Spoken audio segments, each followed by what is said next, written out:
Hello friends, welcome to my YouTube channel, M.T Zaman's Polity and Governance. I'm M.T Zaman, your educator and mentor. So friends, today we are going to discuss a very contemporary, a topic that is very much in news recently and that has always been important from examination point of view. So here it is. First you try answer these questions. Should a candidate be allowed to contest from multiple Lok Sabha constituencies in one general election? Now, from the question, you could make out the context that, some candidates, they choose to contest from more than one constituencies in the Lok Sabha or even in the assembly level elections at the state level, right? Recently, Rahul Gandhi was very much in news when he filed another nomination from Raebareli seat, after the polls had already been done in the Wayanad seat of Lok Sabha. So in this last general election, that is general elections to the 18th Lok Sabha, he contested from two seats, Wayanad from Lok Sabha, from Kerala, and Raebareli from Uttar Pradesh, right? And he is not just one candidate. There are many other candidates who choose to contest from more than one Lok Sabha seats, right? So that's the context. Which section of the RPA, this is the basic law governing the election system in India. So Representation of People's Act 1951 bars candidate from contesting from more than two Lok Sabha constituencies. So do you know that prior to 1996, a candidate could contest even from more than two Lok Sabha constituencies, from 3, 4, 5. There was no bar in contesting elections from multiple number of constituencies.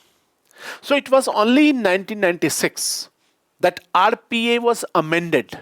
Representation of People's Act was amended to provide a ceiling, to provide a cap that a candidate cannot contest from more than two Lok Sabha constituencies in one general election. Right? So which section of the RPA bars candidates from contesting from more than two Lok Sabha constituencies? So this is a very important question that you should know. I will not give you the answer right away, right? So first, listen to me. Let's discuss the various, aspects of the topic, and then we'll attempt the question once again. Contesting elections from multiple constituencies. What the law say about it? This is one aspect. What are the issues involved? Even now, people say that no, one should not be allowed to contest from more than one Lok Sabha constituencies. Okay, even two is enough. Two is more, right? So a PIL was filed in the Supreme Court, but the court declined to intervene in this matter. The court said that the matter should be referred to the legislature. It is the right forum to decide whether a candidate should be allowed to contest from more than one constituency or not, right?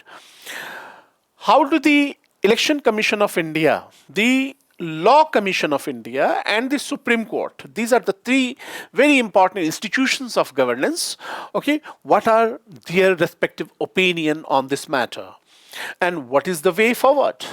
So these are the things that we are going to discuss in this video.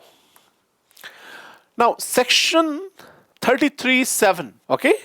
So section 33(7) of the RPA 1951 provides that a person can contest elections from a maximum two constituencies for a Lok Sabha elections.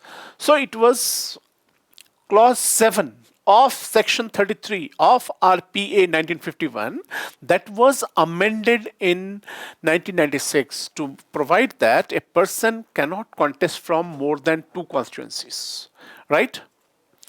So remember this, section 33(7).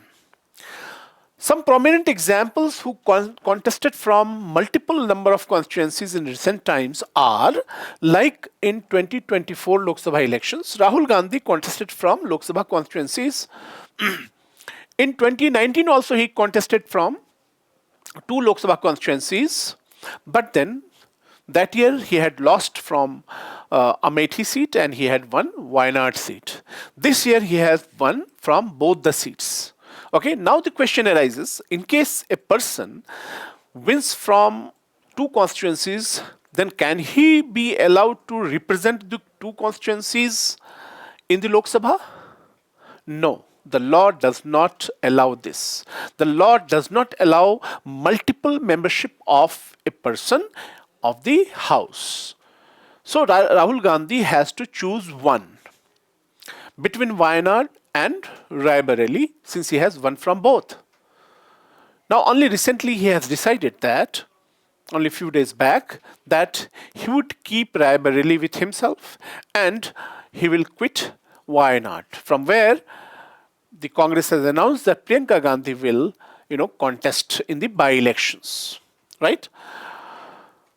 In 2014 general elections, Narendra Modi, the current Prime Minister, he had also fought from two constituencies. One from Vadodara in Gujarat and another from Varanasi in Uttar Pradesh. And he had also won from both the constituencies. And finally, since he cannot represent the two constituencies in the House, and therefore he had to quit one. And he had decided in favor of Varanasi, and he had quit Vadodara, where by-elections had to be conducted. Okay? In 1999, Sonia Gandhi, she also contested from two Lok Sabha constituencies. One from Raebareli in Uttar Pradesh, another from, one of the constituencies in Karnataka, right? However, it is interesting to note that until 1996, as I said, a person could contest from any number of parliamentary constituencies in one Lok Sabha poll. In 1996, Section 33 of the RPA was amended to restrict the number of constituencies from which a candidate could contest. That was 2 now. Okay? So, it was until then, since there was no limitation on the number of constituencies from which a candidate could contest elections. So, we have a number of prominent figures who had contested elections from 3 constituencies in one Lok Sabha poll, right? And some prominent names had been, for instance, Atal Bihari Vajpayee. In 1957 parliamentary elections, he contested from 3 Lok Sabha constituencies and all from UP. That was Mathura, Lucknow and Balrampur, right? He won only from Balrampur and he had lost from the other 2 constituencies, right? And on a Jan Sangh ticket. That time BJP was not there. Jan Sangh. BJP became a party only in 1980, right? So Jan Sangh, on a Jan Sangh ticket he had contested. In 1962 and 1992 again he contested from 2 Lok Sabha constituencies. Chaudhary Devilal, a very tall Jat leader, prominent figure. He also remained Deputy Prime Minister of the country, right? So he had also contested from 3 Lok Sabha constituencies falling in 3 different states. Interestingly, he chose 1 seat from 1 state, that is one from Haryana, another from Rajasthan and another from Punjab. So in his case, he lost from the seat in Punjab and he won from the seats in Rajasthan and Haryana. So he contested from 3 constituencies, while he won from 2, he lost 1, right? Mayawati, in 1991, she had also contested from 3 seats, all from UP, and she had lost from all the 3 seats. So in 1996, Section 33 was amended, okay, to provide a cap on the number of seats that one could contest from. Because anyway, it was going to be, a drag. It was going to be to cost heavily on the state exchequer, on the public money, right? Because after all, one has to represent only one constituency in the Lok Sabha. Even if one wins from all the 3 or all the 2, one will be allowed to retain only 1 seat. So in case one wins from all the seats, then in that case, by-elections would have to be conducted within 6 months of vacating the seats. Okay, so that will be unnecessary burden on the state exchequer, on the public money, right? And therefore, finally, it was amended in 1996, and the provision was made only for up to 2 seats. Okay, now that time has passed by, a number of PILs had again been put up before the Supreme Court, asking the Supreme Court to term this particular section as illegal, unconstitutional, as it allows a candidate from contesting from more than one constituency. But finally, as I said, the Supreme Court did not intervene in the matter, saying that this is a matter of legislative policy, and therefore it is the platform, it is the parliament that would be the right forum to take a call on this, right?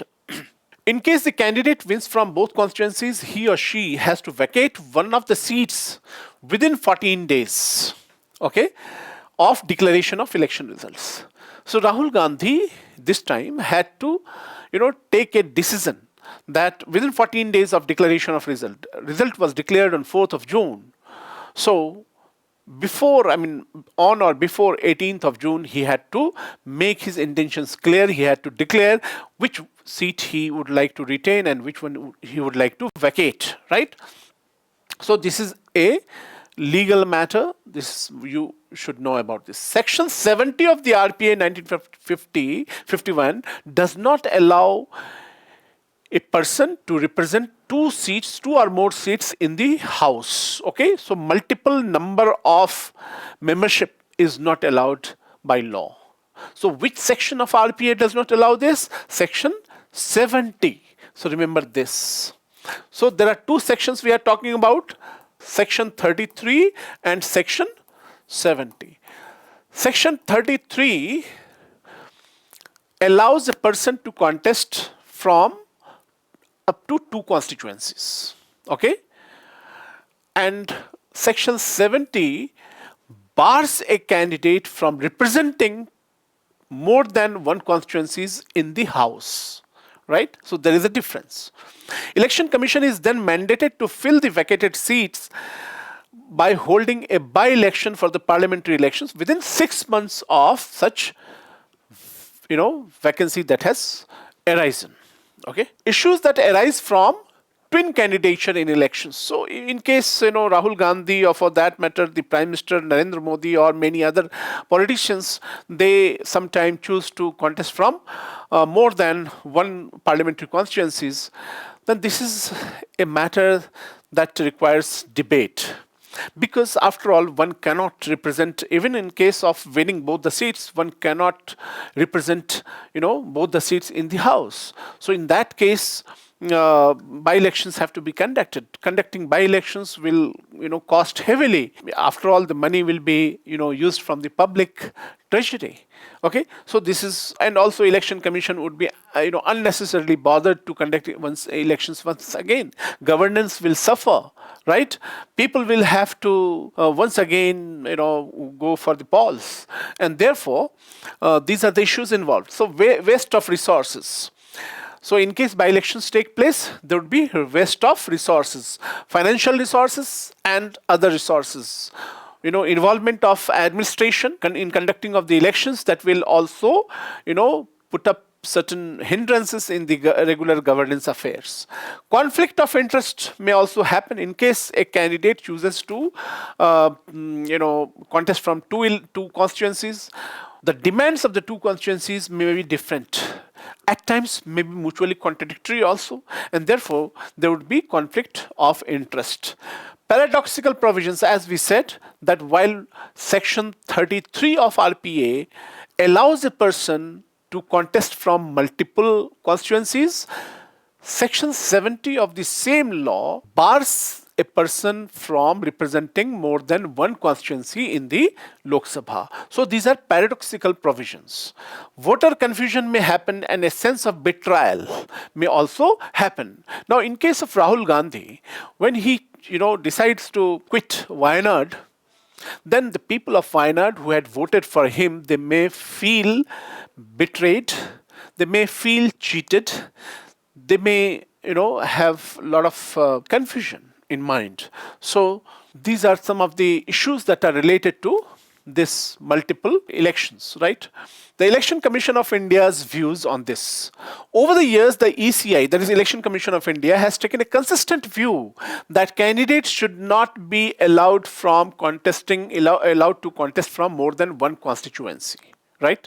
That has been a consistent view of the Election Commission of India for the last 2 decades. Okay?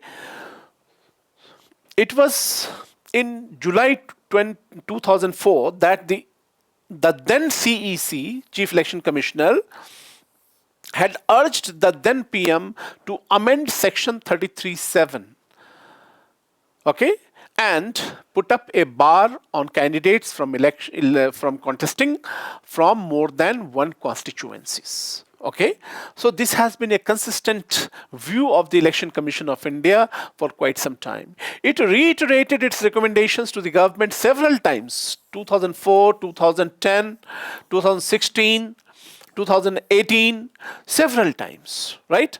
It has cited waste of public money and resources in holding a bypoll if a candidate were to win both the seats. So you understood the Election Commission's standpoint on this issue. Next is the Law Commission of India. The Law Commission of India also agrees with the viewpoints of the Election Commission of India on the issue. Both the important institutions are on the same page on this important issue. Then comes the Supreme Court. The Supreme Court of India's view. The Supreme Court has declined to intervene. As I said, the Supreme Court said that this is a matter of legislative policy. It has to be decided by the Parliament itself by law. There is nothing involved in this which requires adjudication. And therefore, the ball is now in the court of the legislature to decide whether Section 33(7) should continue as it is, whether it should allow candidates from contesting from more than one constituencies, or it should be amended to restrict the right of contesting elections from only one constituency, right?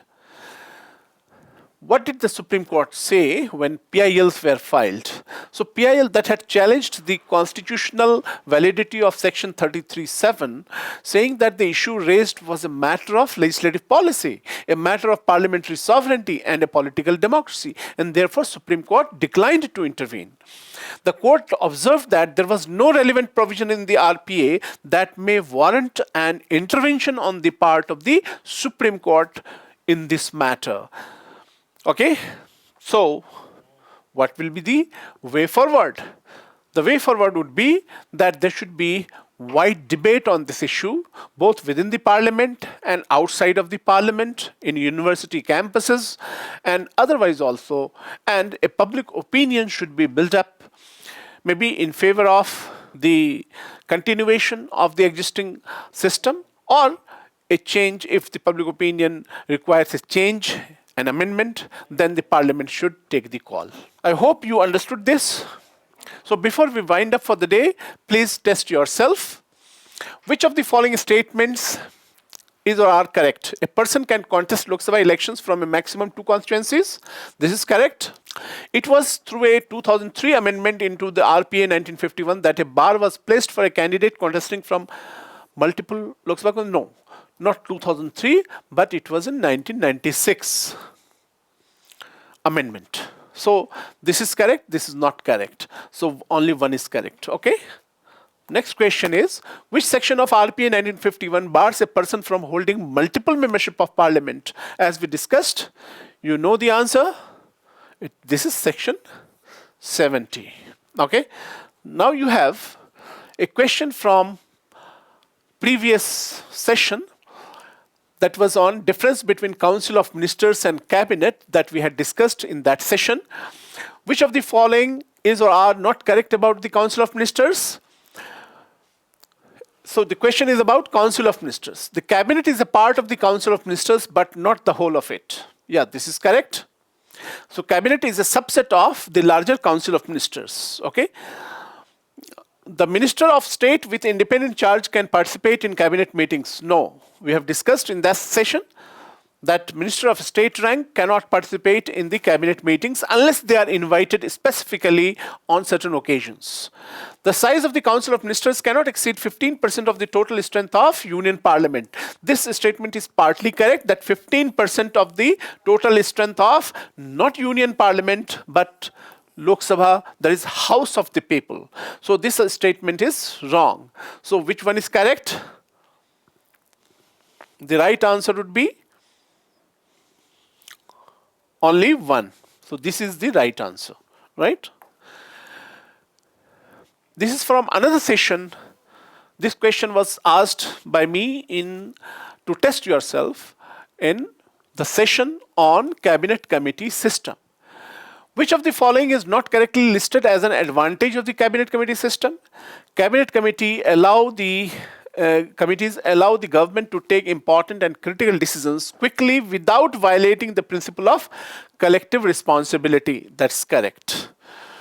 Cabinet committees help the PM by passing the institution of cabinet. No, this is not correct.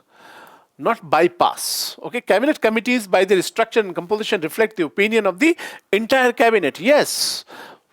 We discussed the other day that cabinet committees, they substitute the cabinet. So in place of holding cabinet meeting, the entire cabinet meeting, even the cabinet committee meetings will suffice. Because of being smaller and compact, it allows the PM to hold meetings at short notice to consider important policy decisions. That's correct. So which one is the right answer? Because it asked for not correctly, so this is the B is the right answer. So that's all, guys, for today. Thank you and take care of yourself.